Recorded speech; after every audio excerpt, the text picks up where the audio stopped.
Allahumma salli ala Sayyidina Muhammad wa ala Sayyidina Muhammad.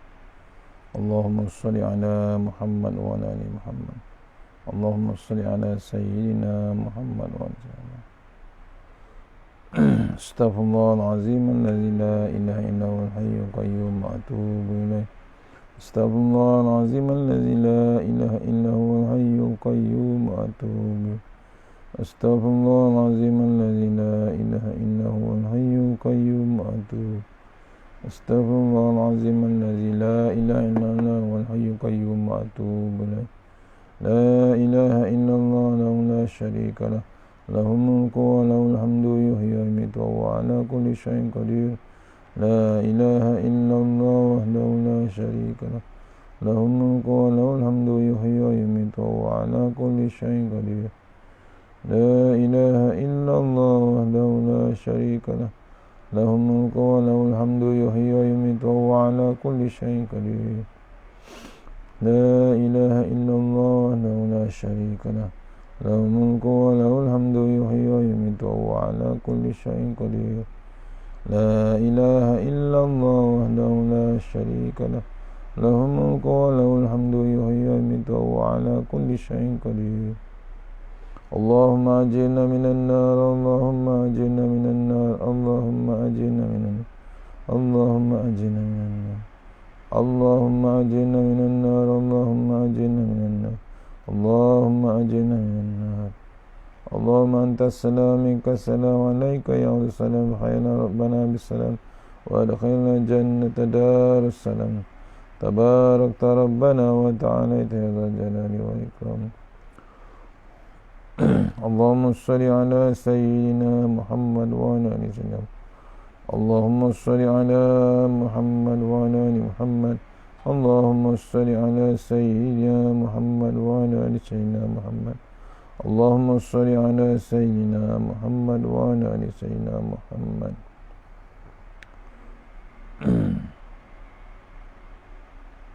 Assalamualaikum warahmatullahi wabarakatuh.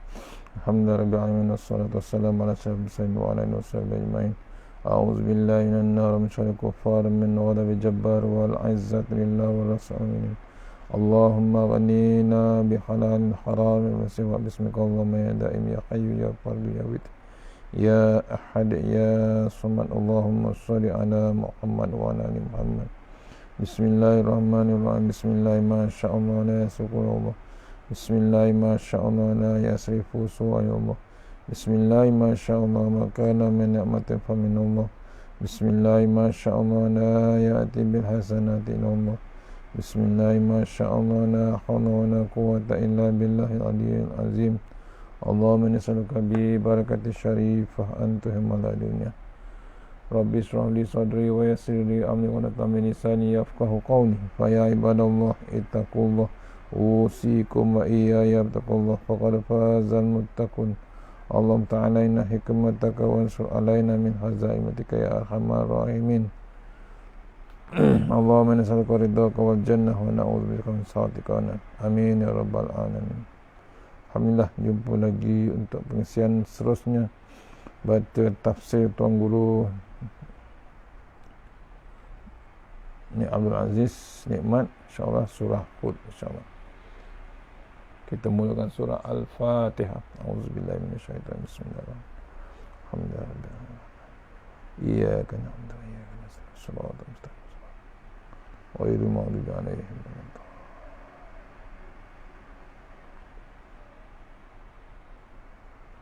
InsyaAllah sebelum kita buat apa-apa, kita teruskan, kita share dulu, insyaAllah. Share pada sahabat-sahabat.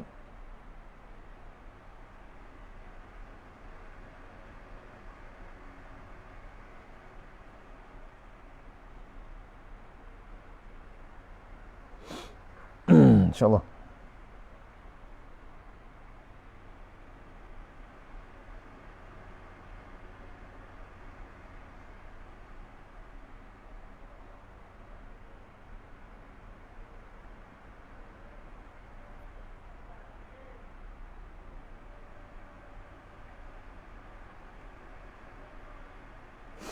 InsyaAllah, sahabat-sahabat mohon share.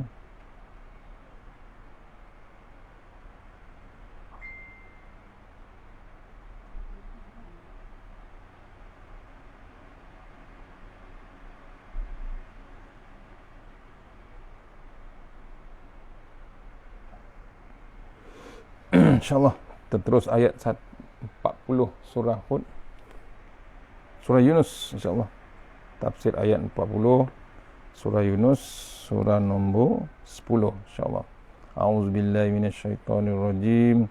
Wa minhum man yu'minu bihi wa minhum man la yu'minu bihi wa rabbuka a'lamu bil mufsidin.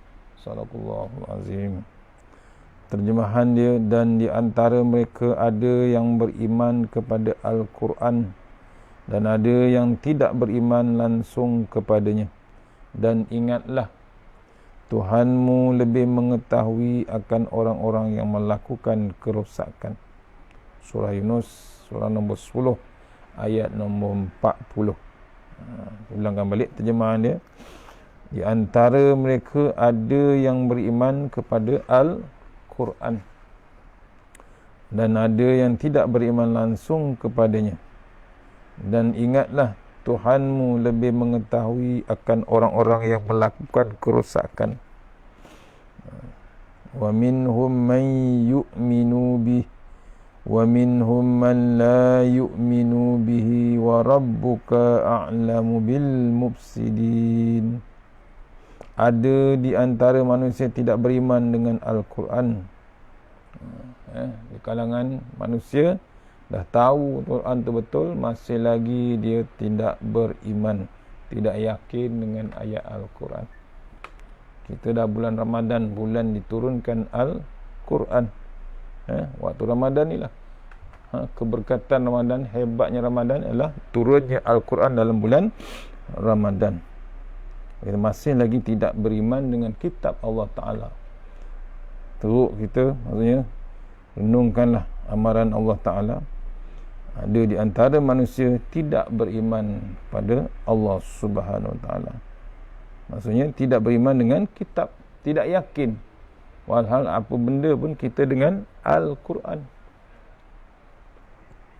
Tuhan kamu memang lebih mengetahui siapa sebenarnya orang yang membuat kacau dan membuat kerosakan, kata tu guru. Allah tahu. Allah Maha mengetahui, ya. Memang lebih mengetahui siapakah kalangan kita, siapakah di antara manusia yang sebenarnya yang suka ganggu, yang suka membuat kacau dan membuat kerosakan. Walaupun dia tidak nampak namanya, bersembunyi, tapi ingat, Allah itu Maha mengetahui. Ni, tafsir ni ringkas, ya. Maksudnya kita diingatkan, yakinlah kita dengan Al-Quran. Iman kita yakin betul 100% dengan ayat Allah Ta'ala. Hatu Ibrahim, hatu burhanakum in kuntum. Ayat lain, insyaAllah. Kita terus ayat 41. Wa in a'udzubillahi minasyaitonirrajim. Wa in kazzabuka fakulli amali wa lakum amalukum antum bari'un mimma a'malu wa ana bari'um mimma ta'malun. Sadaqallahul azim. Surah Yunus ayat 41. Maksudnya, jika mereka terus-menerus mendustakanmu, yakni wahai Muhammad, maka katakanlah, bagiku amalku dan bagi kamu pula amal kamu. Kamu tidak bertanggungjawab akan apa yang aku kerjakan dan aku juga tidak bertanggungjawab apa yang kamu kerjakan. Surah Yunus 41. Ya. Jika mereka terus berperangai tersebut, iaitu meneruskan mendustakan Nabi Muhammad SAW, maka katakanlah, Allah perintahkan Nabi, bagiku amalku dan bagi kamu pula amal kamu. Kamu tidak bertanggungjawab akan apa yang aku kerjakan dan aku juga tidak bertanggungjawab apa yang kamu kerjakan. Wa in kazzabu la fakul. Kalau manusia membohongi kamu lagi, wahai Muhammad, katakanlah, maka katakanlah begini, li amalin walakum amalukum, untuk saya kerja saya dan untuk saya kerja saya dan untuk tuan-tuan kerja tuan-tuan. Itu ya, hal-hal sendiri. Antum bariuna mimma a'malu wa ana barium mimma ta'malun. Kamu tidak terlibat dengan kerja saya dan saya tidak terlibat juga dengan kerja-kerja kamu. Ni. Kita nak terlibat sendiri-sendiri punya kerja, maksudnya sendiri-sendiri punya hal.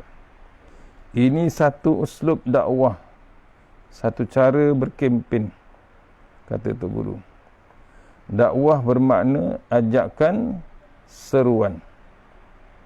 Sekarang kita guna istilah berkempen. Banyak cara kita boleh guna untuk berdakwah ataupun berkempen. Bagi sesetengah orang, kita boleh berdakwah dengan cara berhujah. Kita kata, kalau demo, kata Tok Guru, kalau engkau tidak percaya, percaya aku, mari kita berhujah. Sama ada kau pergi ke rumah demo atau demo pergi mari rumah kau, ataupun kita berjumpa di satu tempat seminar. Mari kita berhujah, kata Tok Guru. Kita bersyarah. Ada juga ayat meminta kita keluar beramai-ramai di padang, sembahyang hajat, minta Tuhan turunkan bala balik di pihak demo kalau kawe betul, dan timpa bala atas kawe kalau demo di pihak yang benar. Ada juga begitu. Ada juga ayat memerintahkan supaya menyerahkan kepada masing-masing. Kalau demo tidak percaya, kata Tok Guru, demo buat cara demo, kawe buat cara kawe. Minyak dengan air tidak bercampur. Ada juga begitu. Ni, ya. Cara dakwah salah satunya itu kempen ataupun berhujah. Dengan sebab ayat ini banyak yang mana kita hendak pakai. Jawabnya pakai belaka semua, kata Tok Guru. Bagaimana untuk makainya? Tengok tempat atau tengok situasi dan tengok orang. Kalau orang pesen jenis boleh berkira berbicara, kita berkira berbicara. Orang yang tidak boleh berkira, kita ajak ke padang sembahyang hajat ramai-ramai. Kita bermuhabalah, mubahalah, iaitu sumpah laknat. Kalau orang ini jenis bersembahyang hajat pun dia tidak gerun. Beritahu neraka pun tidak takut, berhujah pun dia tidak tahu. Kita sambil sikap li amalin walakum amalukum. Untuk saya kerja saya, untuk tuan-tuan kerja tuan-tuan. Lakum dinukum waliyadin. Kerja kamu boleh kepada kamu, kerja kami buat boleh kepada kami. Itu lagi satu golongan yang kita strategiskan. Bab dakwah, macam-macam kerana manusia. Serupa kita bawa budak kecil berjalan di kedai. Ada setengah, kata Tok Guru, ada setengah budak jenis nakal, dia tidak mahu jalan sekali, tetapi berlari. Hunggah, kata Tok Guru. Ke sana, hunggah kemari. Kita kata jangan hunggah, nanti tepuh dilanggar kereta. Kalau dia tidak endah, kita kata ikut kamulah. Apabila dia tersepit di tengah jalan, sebelah ini bas, alik ini kereta, motosikal, mulalah dia terjerit ataupun menangis. Tolong mak, tolong mak. Perangai budak. Ya. Contoh Tok Guru bagi tahu. Pasal apa? Dia tak indah apa yang disuruh ataupun dibagi tahu. Bila dah tersepit, baru dia teringat. Sama juga dengan keadaan dakwah kita. Kita tidak boleh tafsir ayat ini kecuali kita sendiri berkecimpung di bidang dakwah. Kalau dakwah ini dibiarkan kepada satu puak sahaja, sedangkan Tok Guru hanya mengajar, Maka bila tok guru hendak mahir tafsir ayat, tok guru kena masuk campur dalam bidang dakwah. Baik hal sembahyang, puasa, baik hal politik. Barulah dia boleh tahu orang ini jenis ayat mana. Li amalin walakum amalukum, atau jenis ini. Kena ayat hatu burhanakum in kuntum shadiqin. Kalau kamu benar mempunyai hujah, kami hendak dengar. Kita nak dengar dia punya hujah dengan adanya bukti. Tu contoh nak dakwah, tuan-tuan. Macam-macam kerenah manusia.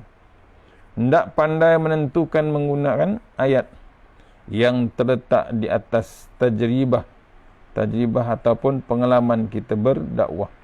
Maksudnya bila kita nak berdakwah, pengalaman tu kena dengan sesuai ayat-ayat Quran ke hadis untuk kita gunakan. Barulah boleh kita faham ayat-ayat dan kita boleh menentukan ayat pemakaian dan penyesuaian dengan tempat dan keadaan. Sebab itulah bertablih ataupun bersyarah tidak boleh dibiarkan kepada satu puak saja. Maksudnya kita berdakwah dalam ayat ni disuruh kita berdakwah kepada semua arah, semua puak. Tidak kita fokus satu puak sahaja. Pasal manusia ada macam-macam, masyarakat. Itu kita berdakwah kena keseluruhan.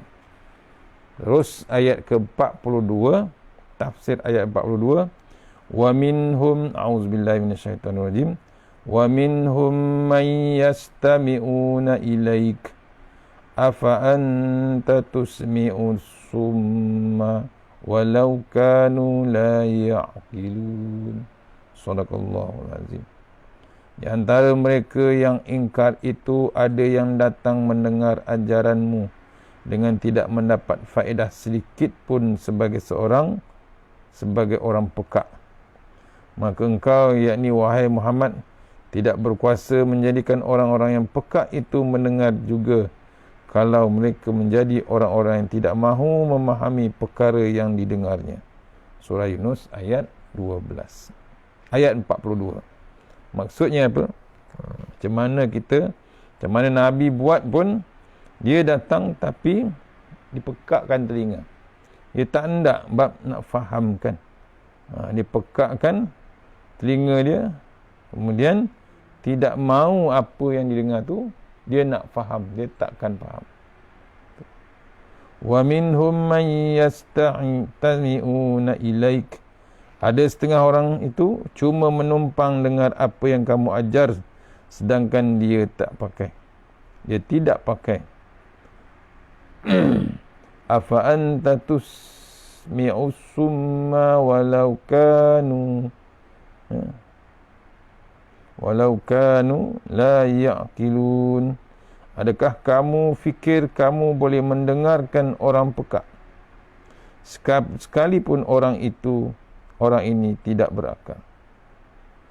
Ada setengah orang yang mendengar dan menguji dengan mengaji belajar dengan kamu, mereka boleh terima ajaran kamu, tetapi perangai mereka serupa itu juga.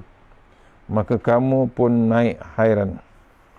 Tiap-tiap Jumaat sokmo ataupun sentiasa belajar dengan aku, tetapi hari mengundi dia pangkah benda lain, kata Tok Guru.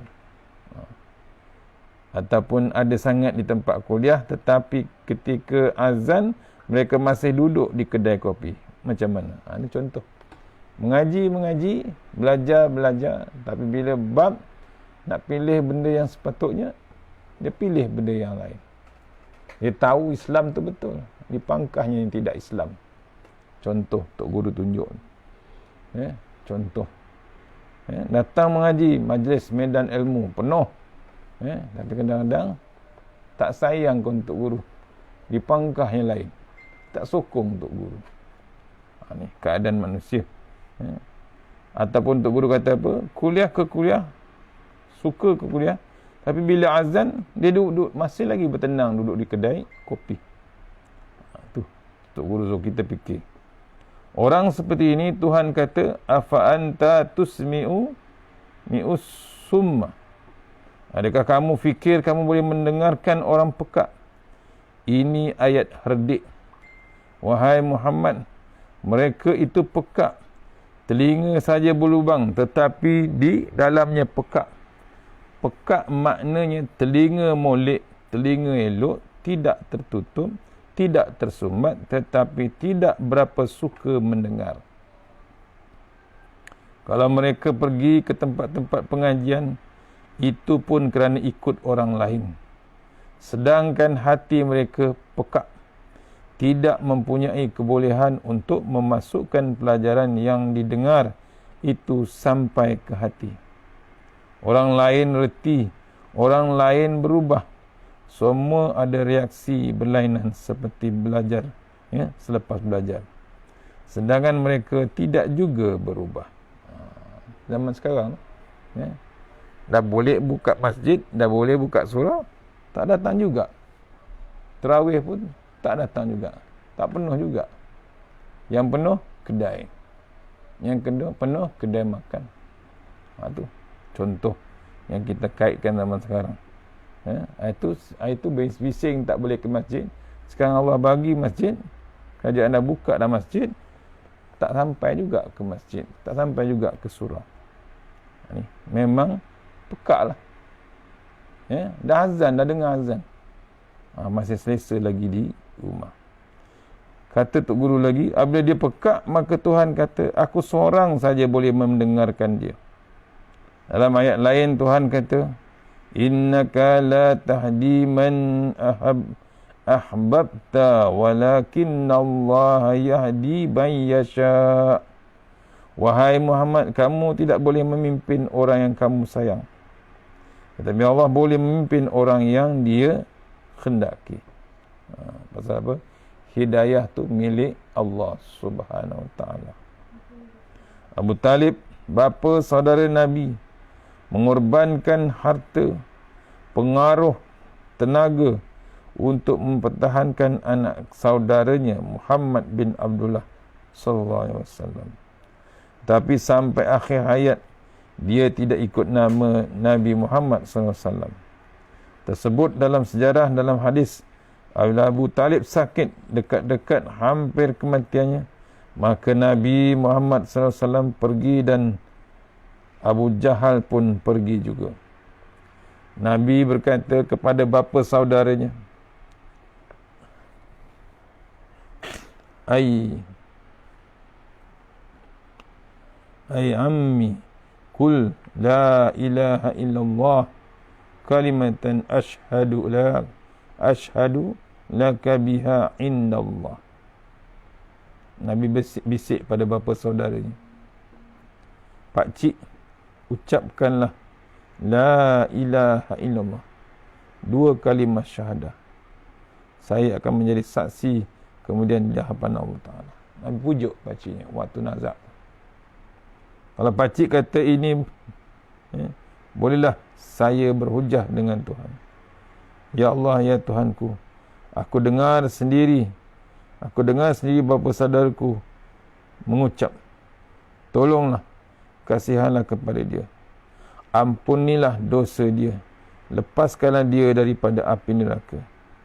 Mari Abu Jahal pula kata, wahai Abu Talib, yang ajar kamu itu anak, kamu bapa, tidak malukah bapa turut anak, sedangkan kebiasaannya anak turun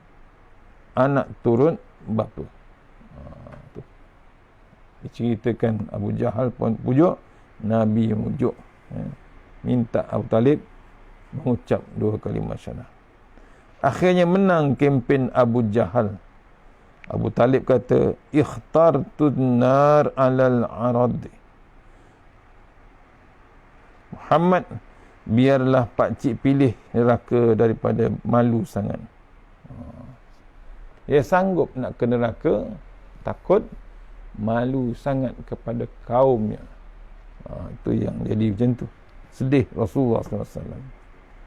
Kalau pakcik turut kamu ya Muhammad, nanti selepas aku mati, orang akan kecek ataupun orang akan berkata, oh Allah, tidak malu bapa saudara mengikut anak saudara. Besar benar aku dalam kubur kalau orang di atas darat kata, aku turut anak saudaraku. Biarlah pakcik masuk neraka daripada malu. Perangai. Maksudnya dia sanggup ke neraka pasal nak pertahankan statusnya waktu di dunia. Dia masih mempertahankan. Ini yang tak boleh berubah. Perangai yang tak boleh berubah. Masih mempertahankan yang lama. Bimbang ataupun malu dia dengan masyarakat. Padahal dia dah nak mati. Masih berlaku sampai sekarang? Masih berlaku. Malu nak mengaji Quran.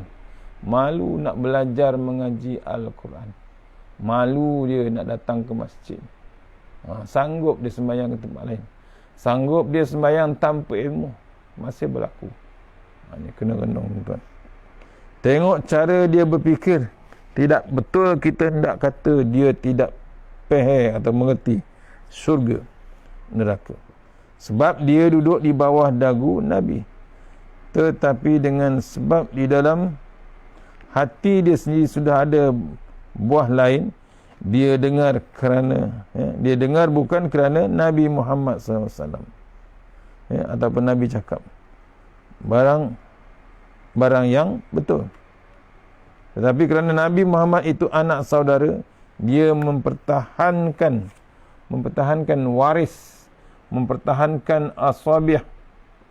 Bila kita mempertahankan bangsa Melayu, mempertahankan bangsa kita, ketika itu pemikiran kita tidak boleh disumbat dengan benda yang lain. Kerana gelas sudah dipenuhi dengan air, sudah tidak boleh masuk benda lain lagi. Dan hari-hari dia turutkan bab yang lain, jadi rosak lah. Sebab itulah jangan ada di dalam hati kita ini kepentingan-kepentingan dunia dan kepentingan dunia seperti anak, seperti harta, pangkat, keluarga, bangsa ataupun tanah air selain daripada Islam, selain daripada Allah. Apabila Islam ada di dalam hati kita, maka anak, keluarga, bangsa, tanah air termasuk belaka di bawah, semuanya kita tak perasan. Maka dengan seandainya terjaga anak seandainya terjaga anak pinak, terjaganya harta benda, terjaganya tanah air, namun rumah tangga pun terjaga. Itu hebatnya jaga Allah Subhanahu Wa Taala. Habis ayat 42. InsyaAllah kita akan sambung ayat 43 esok insyaAllah. Semuanya tafsiran yang pendek ataupun ringkas, insyaAllah. Yang terbaik datangnya daripada Allah Ta'ala, yang lemah daripada saya sendiri. Mudah-mudahan pengisian yang sebentar ini dapat kita faham serba sedikit tentang tafsiran Tuan Guru, tafsir ayat surah Yunus, insyaAllah. Kita jumpa surah Yunus ayat nombor 43 esok, insyaAllah. Yang terbaik datangnya daripada Allah Ta'ala, yang lemah daripada saya sendiri. Kita sudah ayat surah Al-Fatihah. Alhamdulillah. Iya kan.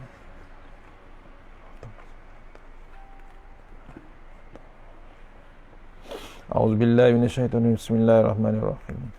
Allahumma tawil a'marana wa sahih ajsadana wa nawwir qulubana wa sabbit imanana wa ahsin a'malana wa si' arzaqana wa ilal khair qaribna wa anishharimna wa ahdi awadina fid din wa dunya wal akhirah. Ya Allah, panjangkan umur kami, sihatkan badan kami, terangkan hati kami, tetapkan iman kami, elokkan amalan kami, luaskan rezeki kami, dekatkan kami kepada kebajikan, jauhkan kami daripada kejahatan. Allah banta rabbi la ilaha illa anta khalaqtani wa la hadika wa hadika mastata'tu. A'udzubika min syarri ma sana'tu. Abu laka bi ni'matika alla ya bi zambi. Faghfir li fa innahu dzunuba illa anta. Tasanna bizil wa jabar wa tasanna malakut allazi la yamut. Isrif anna bala wal waba innaka ala kulli syai'in qadir. Bismillahirrahmanirrahim. Bismillah masyaallah la yasrifullah. Bismillah masyaallah la yasrifu suwaillah. Bismillah masyaallah ma kana min ni'matin fa min Allah. Bismillah masyaallah la haula wala quwata illa billahil aliyyil azim. Bismillahirrahmanirrahim. Bismillahirrahmanirrahim. Asma bismillahillazi la yadurru ma ismi azza. Bismillahil kafi, bismillahil mu'afi, bismillahillazi la yadurru ma ismi syai'un fil ardi wa la fis samai wa sami'ul alim. Bismillahi ala nafsi wa dini, bismillahi ala ahli wa mali, bismillahi ala kulli syai'in atani rabbi. Allahu akbar, Allahu akbar, Allahu akbar. Allahu rabbi la usyriku bihi syai'an nazajaruka wa jalla tanaruka wa taqaddasat asma'uka wa la ilaha ghairuk. Allahumma inna a'udzubika min syarri kulli jabbarin anin wa a'udzubika min syarri kulli syaitanin marid wa min syarri qada'is su' wa min syarri kulli dabba anta akhidhu min nasiyatiha inna rabbi ala siratim mustaqim. Rabbana atina fid dunya hasanah wa fil akhirati wa qina azaban. Wassallallahu alaihi wasallam. Insyaallah jumpa lagi esok kuliah seterusnya, ayat seterusnya insyaallah. Assalamualaikum warahmatullahi wabarakatuh.